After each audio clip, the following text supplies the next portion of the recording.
Bueno, ya quedó el círculo de la fogata. Mira, así quedó. Así quedó. Luego, lo único que se necesita nada más es un taladro, un disco de batería si lo tienen. Si no, pueden ser una que es de cable también. Es esta. Y uno 2x4 para hacer las estacas.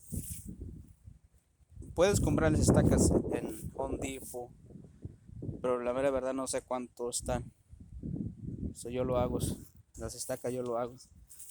Y así quedó, mira. Así quedó.